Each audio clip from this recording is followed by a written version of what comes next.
الحمد لله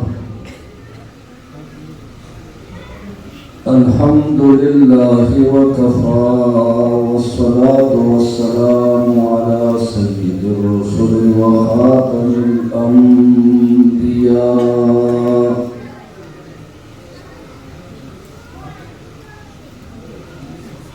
أما بعد فأعوذ بالله السميع العليم من الشيطان الرجيم بسم الله الرحمن الرحيم قال الله تبارك وتعالى في القرآن المجيد والفرقان الحميد اقرأ باسم ربك الذي خلق خلق الإنسان من علق اقرأ وربك الأكرم الذي علم بالقلم علم الإنسان ما لم يعلم وقال تعالى الرحمن علم القرآن خلق الإنسان علمه البيان وعن معاوية رضي الله تعالى عنه قال قال رسول الله صلى الله عليه وسلم من يريد الله به خيرا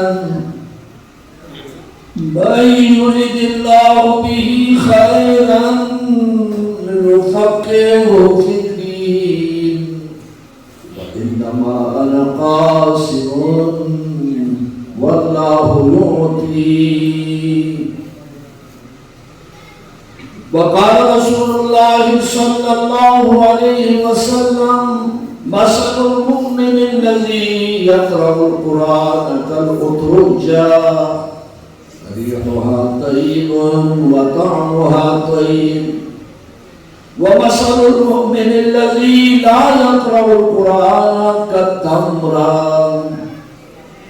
طعمها حلو ولا ريح لها ومثل المنافق الذي يقرأ القرآن كالريحان ومثل المنافق الذي لا يقرأ القرآن كالحنظل أو كما قال رسول الله صلى الله عليه وسلم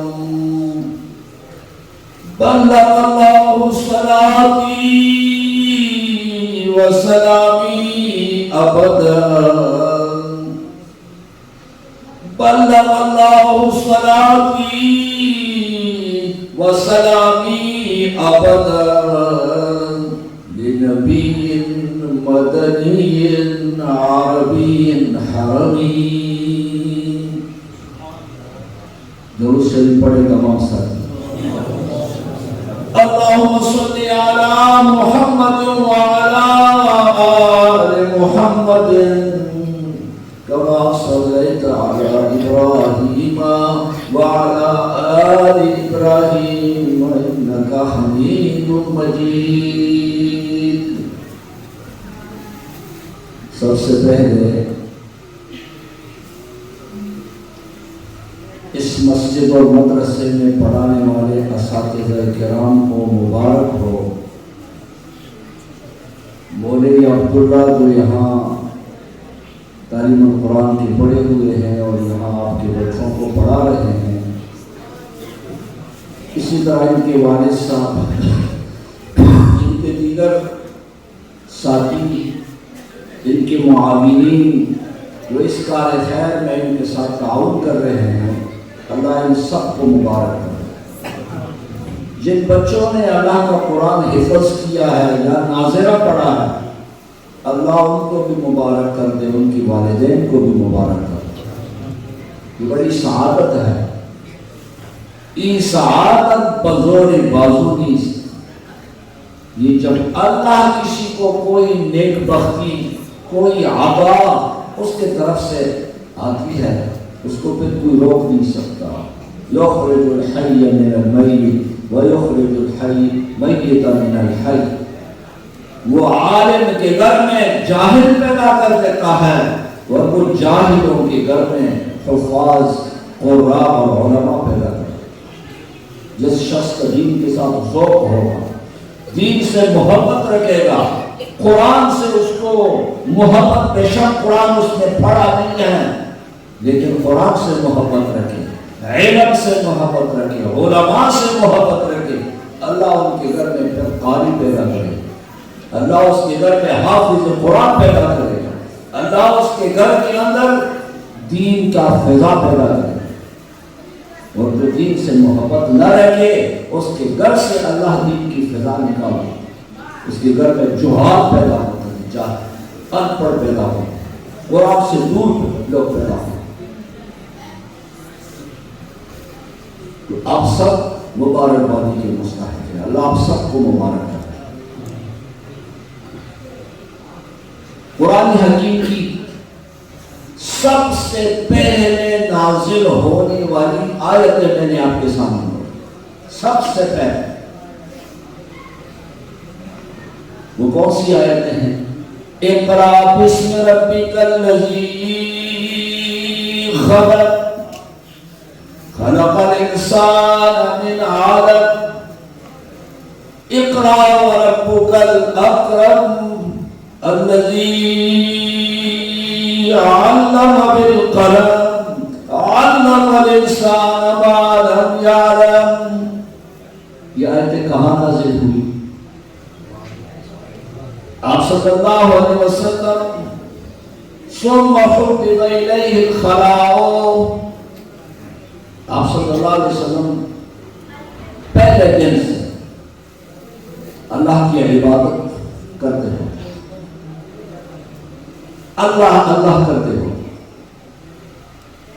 ثم حبب الیہ الخلاء، پھر آپ کو پسند آیا کہ میرے تنہائی میں رہے، مخلوق خدا سے ہٹ کر صرف اللہ کی عبادت کریں۔ وَكَانَ يَخْرُجُ بِغَارِ حِرَا، آپ نے اپنے تنہائی میں رہنے کے لیے غار حرا کو منتخب کر دیا۔ جو حاجی لوگ گئے ہیں ان کو غار حرا کا پتہ ہے، غار ثور کا بھی پتہ ہے اور غار حرا کا بھی پتہ ہے۔ غار ثور،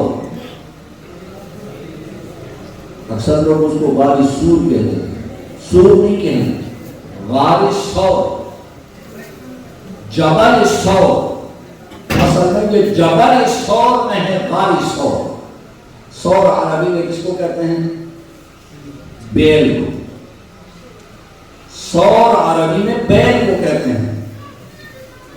کوئی حاجی نے اگر پہلے سے اس کو پتہ ہو کہ جبل ثور، ثور عربی میں بیل کو کہتے ہیں، تو مینا کے جانب سے سامنے پہاڑ کو دیکھ کر کے اس کو ہو بہو نظر آئے گا کہ یہ ایک کالا بیل جس میں آگے ایک پاؤں مڑا ہوا ہے۔ بیل کے ساتھ جیسے لڑائی کے لیے تیار ہوتا ہے نا دوسرے بیل کے ساتھ، تو ایک پاؤں کو موڑ کے اور پیچھے دم اٹھا کے ایسے آپ کو غار ثور، جبل ثور آپ کو یوں نظر آئے، جبل ثور۔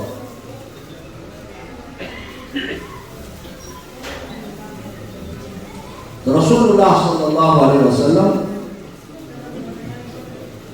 یہ بالمقابل ہے، سامنے جبل ثور ہے، غار ثور ہے، اس طرف غار حرا ہے۔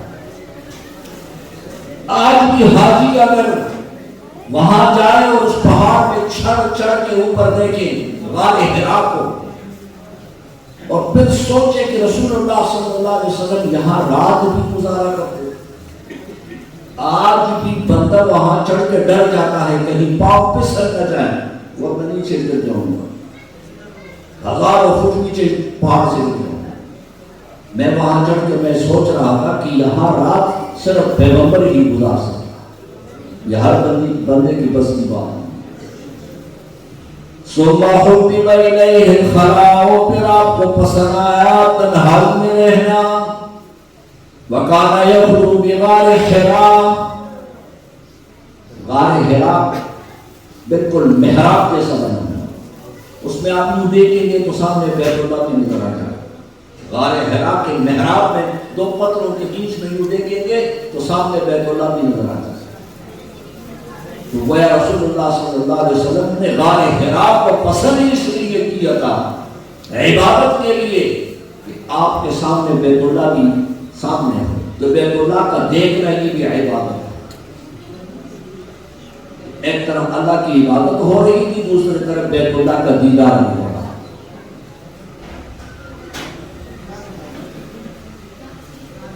فرماتے ہیں کہ فرشتہ آ گئے، مجھ سے کہا اقرا پڑھو. میں نے کہا ماذا بقارئ، میں پڑھا ہوا نہیں ہوں. ایک مطلب اس کا یہ ہے کہ کیا پڑھوں، مجھے تو پڑھنے کا پتہ ہی نہیں ہے، نہ میں نے پڑھا ہے نہ کبھی استاد کے پاس بیٹھا ہوں. فغتنی وہ تو جبریل فرشتہ تھا، اس نے مجھے جھنجھوڑا، سینے سے لگا کے زور دیا مجھے. ثم ارسلنی، پھر مجھے چھوڑا، پھر کہا اقرا. میں نے کہا ماذا بقارئ.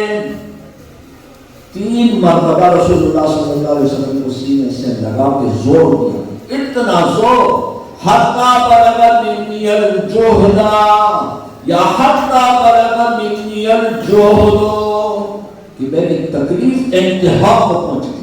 جیسے آپ کسی کو زور دیں اور اس کا سانس بند کریں، ایسا زور دیا مجھے. 3 مرتبہ ایسا زور. علماء فرماتے ہیں آپ صلی اللہ علیہ وسلم کے اندر جیسے ایک استاد شاگرد کو تنبیہ کرتا ہے، بھائی میری طرف متوجہ ہو جا، میری بات سن، میری بات سمجھ. اسی طرح رسول اللہ صلی اللہ علیہ وسلم کو گویا کہ تنبیہات ہو رہے ہیں، آپ کو سینے کے ساتھ لگا کے جو آپ کو زور دیا جا رہا ہے، آپ کے اندر صلاحیت پیدا ہو رہی ہے.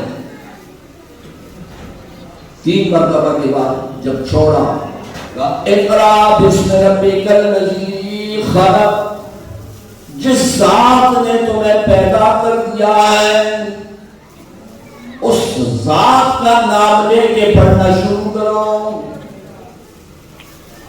چاہیے تو یہ تھا کہ یوں ہوتا بِاسْمِ رَبِّكَ اقرا، بِاسْمِ رَبِّكَ اقرا، لیکن ہے کس طرح اقرا بِاسْمِ رَبِّكَ الَّذِي خلق.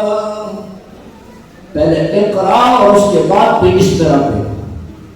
پہلے بسم اللہ پڑھا جاتا ہے، اس کے بعد پڑھنا شروع کیا جاتا ہے، لیکن یہاں اقرا پہلے ہیں اور بِاسْمِ رَبِّكَ بعد میں. گویا قرآن کا پڑھنا اتنا اہم اور اتنا ضروری ہے کہ بِاسْمِ رَبِّكَ بعد میں اور اقرا پہلے. قرآن کا پڑھنا ضروری ہے.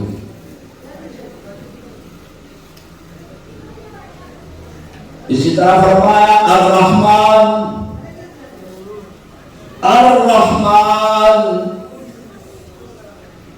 علم القرآن خلق الانسان علمہ البیان.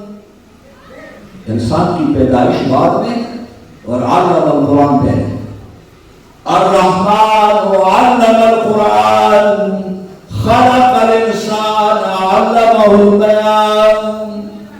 انسان کی پیدائش کا ذکر اللہ بعد میں فرما رہے ہیں اور پہلے فرما رہے ہیں کہ الرحمن علم القرآن. قرآن کی تعلیم گویا انسان کے پیدا ہونے سے بھی پہلے ضروری ہے. یہ مبالغہ ہے کہ انسان کو چاہیے کہ وہ سوچے کہ مجھے اگر اللہ نے دنیا میں بھیجا ہے تو قرآن پڑھنے کے لیے بھیجا ہے، قرآن سمجھنے کے لیے بھیجا ہے.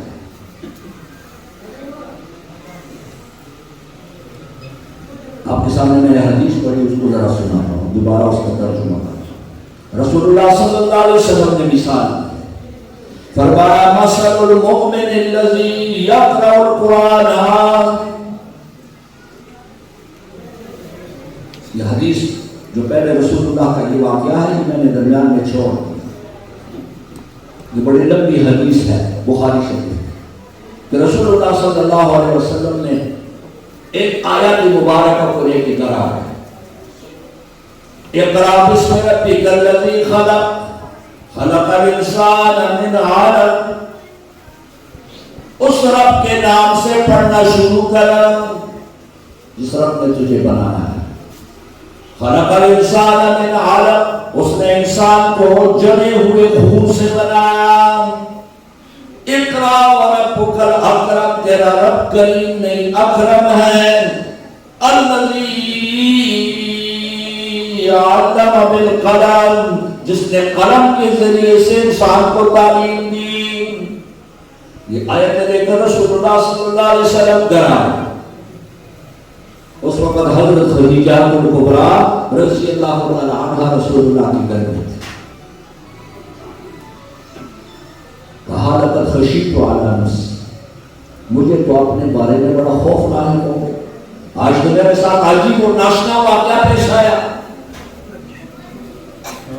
غار حرا میں ایک شخص آیا اور اس نے مجھے سینے سے لگایا اور بڑا زور دیا مجھے، اگر یہ سلسلہ میرے ساتھ رہے تو میری جان نکال۔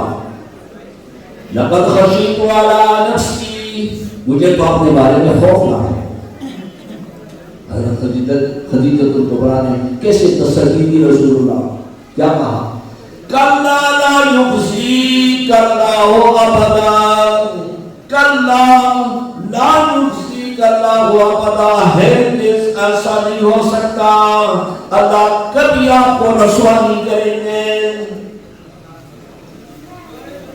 بیوی ہو تو ایسی بیوی جو شوہر کو پریشان نہ کرے، شوہر کو تسلی دے۔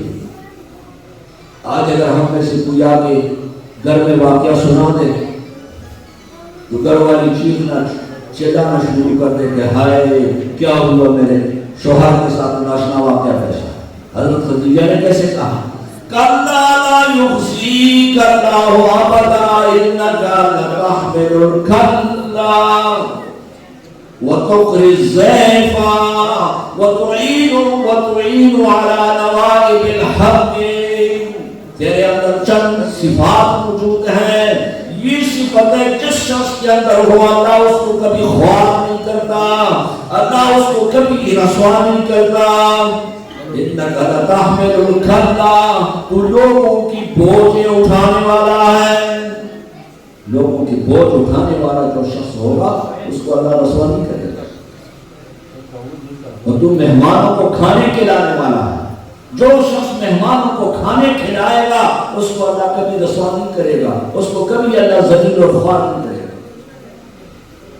مہمان کو کھانا کھلانا، آج تو شہروں میں اس کا رواج ختم ہو کر چلے جا رہا ہے، ہمارے دیہاتوں میں پھر بھی اس کا رواج آج موجود ہے۔ آپ کہیں چلے جائیں دیہات میں، ہمارے علاقوں میں مسجد میں لوگ آپ کو دیکھیں گے کہ یہ بندہ اس محلے کا نہیں ہے، وہ آپ سے پوچھیں گے میلمہ تک چاہ میلمہ ہے تو جمعات میلمہ ہے، یہ پوچھیں گے۔ آپ کو تو سمجھ نہیں آیا بھائی آپ کسی کے مہمان ہیں یا مسجد کے مہمان ہیں؟ آپ کسی کے مہمان ہیں یا مسجد کے مہمان ہیں؟ اگر وہ کہیں گے کہ میں فلانے کا مہمان ہوں، بندے کا نام لے، اس کو ہاتھ سے پکڑ کر کے اس کے گھر میں پہنچائیں گے، اس کا دروازہ کھٹکھٹائیں گے، یہ بھائی تیرا مہمان ہے، اس کو سنبھال۔ اور اگر وہ کہیں کہ نہیں میرا ادھر کوئی واقف بندہ نہیں ہے، بس مسجد آیا ہے، پھر 10 بندے اس کو کھینچیں گے، ایک ایک طرف کھینچے گا، تو میرے ساتھ چل۔ دوسرا کہے گا نہیں اس نے میں نے پہلے بات اس کے ساتھ کہی، غریب ہے تو بندے کے کپڑے پاڑ دیں۔ یہ ہمارے دیہاتوں میں اب بھی یہ رواج ہے، یہ اچھا صفت ہے انسان کا۔ حضرت خدیجہ کبریٰ نے کیا کہا؟ انک لتحمل الکلا، آپ یتیموں کا بیواؤں کا سہارا ہے، آپ ان کی بوجھیں اٹھانے والے ہیں، قرض داروں کے بوجھ اٹھانے والے ہیں، غریب مسکینوں کے بوجھ اٹھانے والے ہیں. بوجھ اٹھانے کا یہ مطلب ہے اِنَّكَ لَتَحْمِلُ الْكَلَّ وَتُقْرِضُ الضَّيْفَ. آپ مہمانوں کو کھانے کھلانے والے ہیں. وَتُعِينُ عَلَى نَوَائِبِ الْحَقِّ. کوئی حادثہ کسی کے اوپر آ جائے آپ اس میں اس کا مدد کر دیتے ہیں. کوئی شخص اچانک بیمار ہوا اس کا مدد کرنا مسلمان کا فرض ہے. کسی کے گھر میں اچانک ہی پریشانی آ گئی اس مسلمان کا مدد کرنا فرض ہے، لازم. پھر حضرت خدیجہ رسول اللہ صلی اللہ علیہ وسلم کو لے گئے اپنے چچا زاد کے پاس. ورقہ ابن نوفل اس کا نام. جاہلیت میں دو بندے تھے، دو بندے، ایک زید ابن نوفل اور ایک ورقہ ابن نوفل. کہ ان جاہلیت کے دور میں ان دونوں کو طلب ہوا تھا دینی متین کا. باقی سارے لوگ بت پرستی، یہ بت پرستی سے بیزار تھے. اب محمد رسول اللہ پیغمبر نہیں بنے تھے، دور جاہلیت کا تھا. حضرت عیسیٰ اور محمد رسول اللہ کے درمیان میں 600 سال کا فاصلہ تھا. یہ زمانہ فترت کہلاتا ہے. لیکن یہ دو بندے اس وقت بھی زید بن نوفل کہتا ہوتا تھا الشاۃ خلقها اللہ، الشاۃ خلقها اللہ وجعل لها من الماء والكراء فكيف تذبحونه لغير اللہ. زید بن نوفل کیا کہتے ہیں؟ الشاۃ خلقها اللہ، بکری کو اللہ نے پیدا کر دیا ہے. تصوری بیزی چاہ پیدا کر دیا اللہ کے. الشاۃ خلقها اللہ، بکری کو بنانے والی ذات، پیدا کرنے والی ذات اللہ کی ہے. وجعل لها من الماء والكلاء، اس کے لیے پانی کا انتظام اللہ نے کر دیا ہے، اس کے لیے چارے کا انتظام اللہ نے کر دیا ہے. تو اپنے مشرکین سے کہتے ہوتے تھے فَكَيْفَ تَذْبَحُونَهُ لِغَيْرِ اللَّهِ، پھر تم اس بکری کو غیر اللہ کے نام کیسے ذبح کرتے ہو؟ ابھی مسلمان نہیں ہوا تھا، جاہلیت کا دور ہے. اس دور میں بھی اس کا یہ عقیدہ ہے کہ بکری کو پیدا کس نے کیا ہے؟ اللہ نے. اس کو پانی کون پلا رہا ہے؟ اللہ پلا رہا ہے. اس کے لیے چارے کا انتظام کس نے کیا ہے؟ اللہ نے کیا ہے. پھر اس کو ذبح بھی اللہ اکبر اللہ کے نام کرنا چاہیے نا. تو تم جن لوگ اس کو لے جا کے بتوں کے نام ذبح کر دیتے ہو. آج بھی کئی مسلمانوں کو یہ سوچ نہیں ہے. اللہ سب کو سمجھ نصیب فرما، سب کو عقل دے اللہ، سب کو سمجھ دے اللہ. جانور اللہ کے دیے ہوئے ہیں تو اس کو ذبح بھی اللہ. من ذبح لغیر اللہ فقد اشرک، جو شخص جانور کو غیر اللہ کے نام ذبح کرے گا تو وہ مشرک ہو جائے گا، اس نے شرک کر دیا. جانور اللہ کا تو اس کو ذبح بھی اللہ کے نام کا کیا جا سکتا ہے. تو زید بن نوفل اور ورقہ ابن نوفل جاہلیت کے دور میں بھی اسلام کے متلاشی تھے، دینی حق کے متلاشی تھے. بہرحال پر ورقہ ابن نوفل نے رسول اللہ صلی اللہ علیہ وسلم سے پورے معلومات لے لی ہے. پھر کہنے لگا واللہ ھذا الناموس الذی انزل علی موسیٰ، تیرے پاس وہ فرشتہ آیا ہے، یہ وہی فرشتہ ہے جو آپ سے پہلے انبیاء کے پاس آیا کرتا تھا. حضرت موسیٰ کے پاس بھی یہ فرشتہ آیا تھا. بہرحال رسول اللہ صلی اللہ علیہ وسلم کے اوپر وحی کا یہ سلسلہ غار حرا سے شروع ہو. یہ 5 آیتیں رسول اللہ صلی اللہ علیہ وسلم غار حرا سے لے کر کے گھر تشریف لے آئے. وہاں سے قرآن کا سلسلہ چل پڑا. بیچ میں کچھ زمانہ پھر وحی بند، اس کے بعد پھر تواتر سے شروع ہو. پھر رسول اللہ صلی اللہ علیہ وسلم ایک دفعہ باہر نکلے ہیں، اچانک دیکھا کہ وہی فرشتہ جالس علی کرسی، کرسی کے اوپر بیٹھا ہوا ہے، آسمان اور زمین کے بیچ کے پورے فضا کو اس نے بھر دیا ہے۔ اب جبریل نے اپنا اصلی شکل نکالا، لہو ست مئۃ جناح، 600 پروں کے اندر ملبوس ہے، زمین سے لے کر کے پورے فضا کو آسمان تک بھر دیا۔ تب جب رسول اللہ گھر آئے پھر کہا زملونی زملونی، دثرونی دثرونی، یہ 2-2.5 سال کی بات ہے۔ پھر آیا تھا یا ایھا المزمل اور یا ایھا المدثر، اے کمبل اوڑھنے والے اب اٹھ، ربک فکبر، ثیابک فطہر والرجز فاہجر، اب بتوں کی عبادت سے لوگوں کو روک اور اپنا کام شروع کر۔ اب لیٹنے کا وقت تھا، اب آرام کا وقت تھا۔ یہ قرآن ہمارے طرف، ہمارے پاس جو پہنچا ہے اس میں بڑی محنتیں ہیں۔ رسول اللہ صلی اللہ علیہ وسلم پیغمبر تب بنے جب اللہ کا قرآن آیا آپ کے پاس، صدیق اکبر تب صدیق اکبر بنے جب قرآن کو سینے سے اس نے لگایا، عمر فاروق تب بنے جب قرآن کو سینے سے لگایا، عثمان ذی النورین تب بنے جب قرآن کو سینے سے لگایا، صحابہ کرام ہونے کی شرافت تب حاصل کر گئے جب انہوں نے اللہ کا قرآن سینے کے ساتھ لگایا۔ ان ھذا القرآن یہدی للتی ہی اقوم، ان اللہ یرفع بھذا الکتاب اقواما ویضع بہ آخرین، اسی قرآن کے ذریعے سے اللہ بہت سارے لوگوں کو بڑے اونچے مقام پہ پہنچا دیتا ہے، اور اس قرآن کو جنہوں نے ٹھکرایا ہے ان کو اللہ نے ذلیل اور خوار کر دیا۔ وہ ذلیل اور خوار ہوئے۔ آپ اگر خود عالم نہیں بنے ہیں اپنے بچوں کو عالم بناؤ، آپ خود قاری اور حافظ نہیں ہیں اپنے بچوں کو قاری اور حافظ بناؤ۔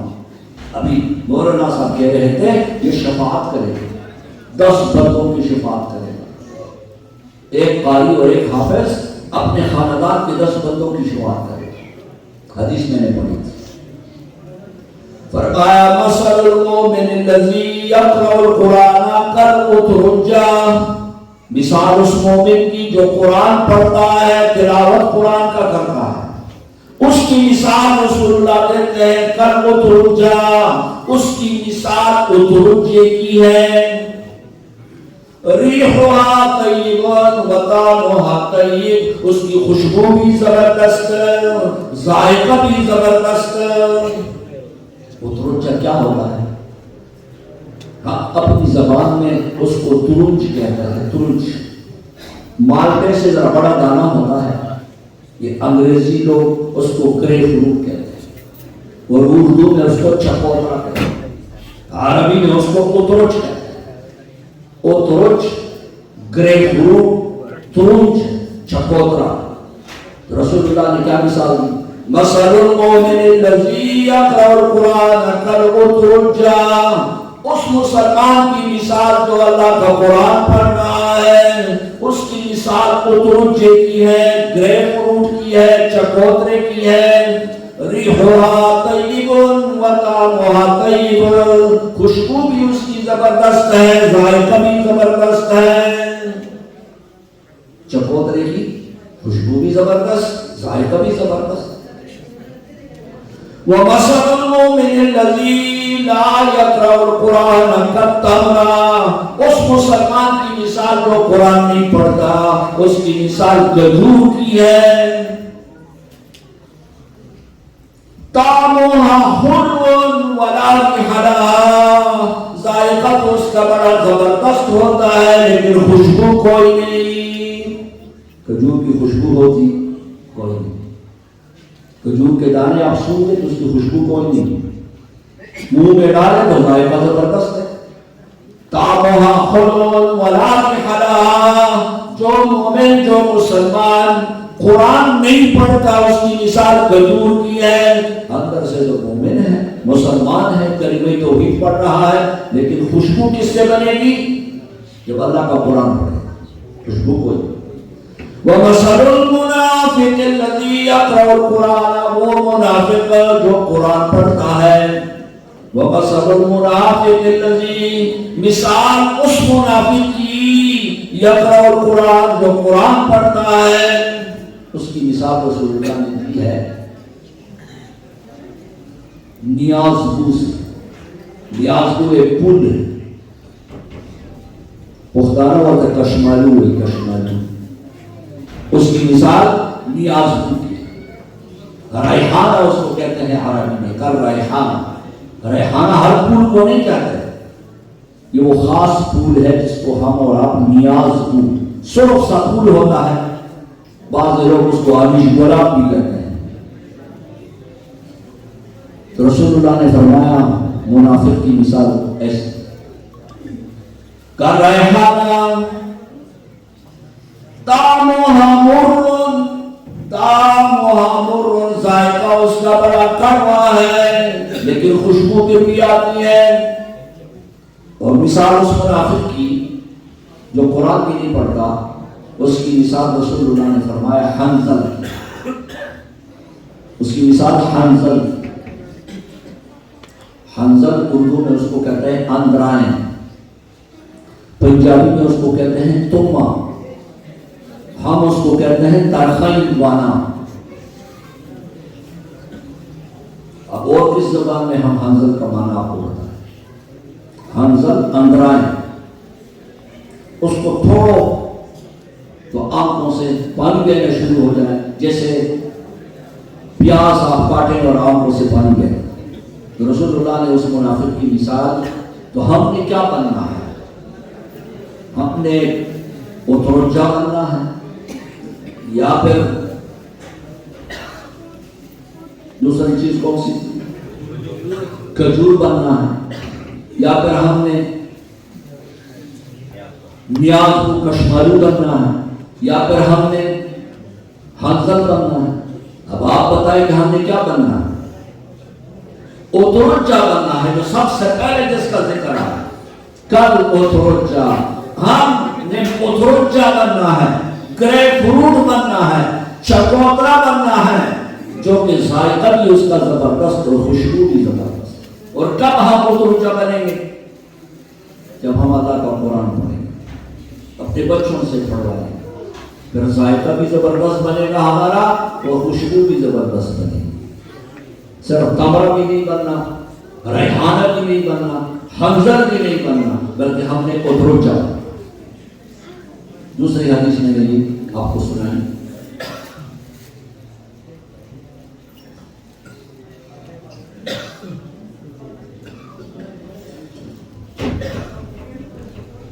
تو آپ کا مطلب یہ ہے کہ بھائی 10-12 بجے تک, کیونکہ ایک دفعہ ہم پشتو میں شروع ہو جائیں گے تو سلسلہ لمبا ہو جائے گا. چلو جیسے آپ کہیں گے ویسے بھی. اب آپ نے ہمیں بلایا ہے پہلے دفعہ تو بار بار کو یہاں آنا بھی مشکل ہے. دوسری حدیث میں نے پڑھی تھی. حضرت معاویہ رضی اللہ عنہ کیا فرمایا؟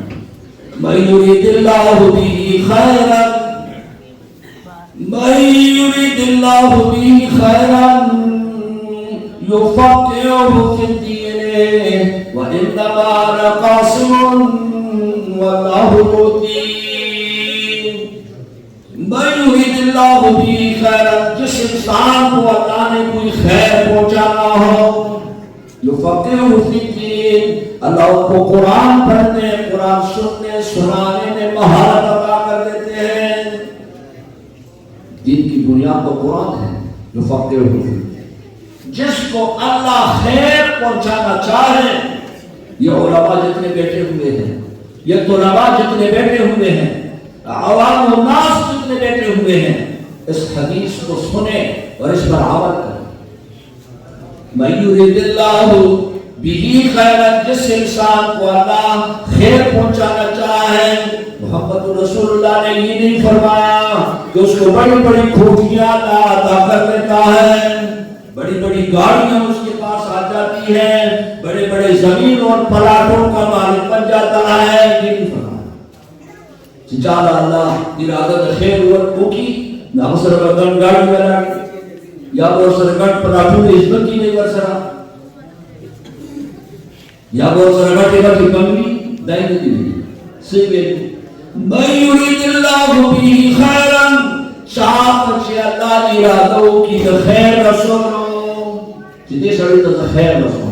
یفقہہ فی الدین, اللہ کو مہارت ورکی تو قرآن کو وینا کے قرآن کو ورکا اللہ خی تو محمد رسول اللہ حدیث کو ورکا خی تو دین مسئلے کو ورکا خی تو دین بڑی بڑی کو کی نو دیکھ کوشی کے بعد اللہ خیر رسول پر من یرید اللہ به خیرا یفقهه فی الدین وانما انا قاسم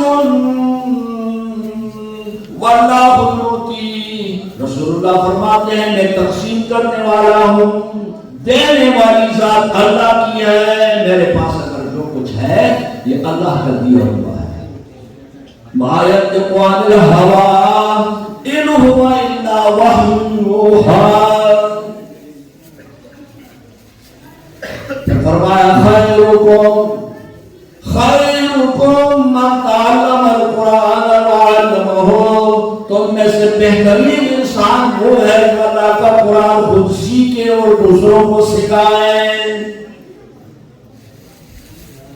سن رہے ہیں نا کیا فرمایا رسول اللہ نے خیرکم من تعلم القرآن وعلمہ تم میں سے بہترین انسان وہ ہے جو اللہ کا قرآن خود سیکھے اور پھر دوسروں کو سکھائے تو آپ چاہ رہے ہیں کہ نہیں کہ ہم بہترین انسان ہیں آپ چاہ رہے ہیں کہ نہیں کہ ہمارے بچے بہترین ہو جائیں سب سے بہترین ہو جائے تیرا بچہ تو اللہ کے نبی فرماتے ہیں اگر تم نے اپنے بچے کو بہترین بنانا ہے اپنے پھوپے کو بہترین بنانا ہے اپنے نواسے کو بہترین بنانا ہے اپنے نواسی اور پوتی کو بہترین بنانا ہے اس کو اللہ کے قرآن کی تعلیم خیرکم من تعلم القرآن وعلمہ تم میں سے بہترین انسان وہ ہے جو اللہ کا قرآن خود سیکھے اور دوسروں کو سکھائے جو ٹولنا بڑا انسان کا سنی کو مل دے ٹولنا بہترین انسان کو ملے من تعلم القرآن وعلمہ چدا اللہ قرآن پخبر ازدگی اور نور یوخین دا ٹولنا بہترین انسان دے رسول اللہ صلی اللہ علیہ وسلم کی متعدد حدیثیں ہیں اس سے فرمایا لا تجعلوا بیوتکم مقابر لوگوں اپنے گھروں سے قبرستان نہ بنا دفتر کو نہ قبرستان میں جوڑا لا تجعلوا بیوتکم مقابر اپنے گھروں سے قبرستان نہ بناؤ جیسے قبرستان میں سناٹا خاموشی سوائے کیڑے مکوڑوں کو تو ان کی آوازیں رات کو آتی ہیں اور قبرستان میں سناٹا لا تجعلوا بیوتکم مقابر اپنے گھروں سے قبرستان نہ بناؤ ان البیت الذی یقرأ فیہ سورۃ البقرہ لا تقربہ شیطان جس گھر کے اندر سورہ بقرہ کی تلاوت ہو اس گھر کے اندر شیطان قریب بھی نہیں آ سکتا حدیث مبارک میں ہے کہ جس گھر کے اندر آیت الکرسی پڑھی جائے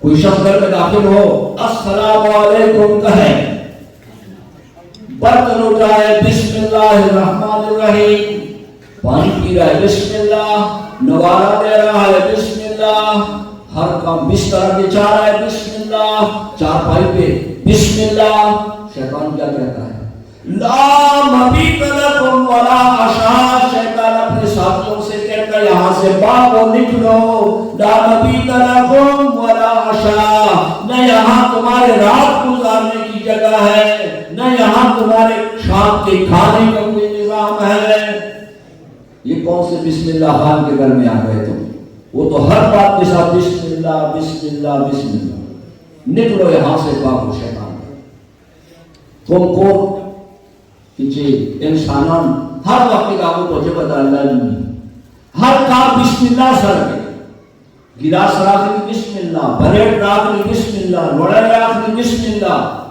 نو شیطان سوئی ددی کو نہ تخت یوزر لا مبیت لکم ولا عشاء، یہاں نہ تمہارے رات گزارنے کی جگہ ہے، نہ ترشتے تیرو روزشتے اور نہ تو ماخام دو خوراک کے انتظام سے. مجھے بسم اللہ پکیلی ٹینیگان پکیلے کی دلی گڑاگانی پکی کی نبیہ شیطانوں کوئی وقت پر گڑی کی گنا اب وہی لکوم مبیت ولا عشاء صحیح سے کرا گئی ہے گڑاگان سلطہ سن کڑے گئے. رسول اللہ صلی اللہ علیہ وسلم کا ارشاد ہے اقرأوا الزہراوین، دو جگمگاتے تارے پڑھا کرو. اقرأوا الزہراوین، دو جگمگاتے تارے. البقرہ و آل عمران، جو سورہ بقرہ اور آل عمران ہے یہ جگمگاتے تارے ہیں، یہ پڑھ لیا کرو. فَإِنَّهُمَا تَأْتِيَانِ يَوْمَ الْقِيَامَةِ كَأَنَّهُمَا غَمَامَتَانِ أَوْ غَيَابَتَانِ أَوْ فِرَقَانِ مِنْ طَيْرٍ صَوَافٍ. قیامت والے دن نیچے نیچے وہ لوگ آ رہے ہوں گے، یہ قرآن کے پڑھنے والے آ رہے ہوں گے، یہ اہل القرآن ہے جو قرآن پڑھے، قرآن سنے، قرآن کے ساتھ تعلق رکھے، قرآن کے ساتھ جوڑ رکھے. اس وقت ہم سب اہل القرآن ہیں. قرآن کے نسبت سے مسجد میں جانا ہے، قرآن کی اعزاز میں ہم سب اکٹھے ہیں. جو علماء کرام دور دراز علاقوں سے اسی قرآن کی نسبت سے یہاں ہیں اور کوئی مقصد نہیں.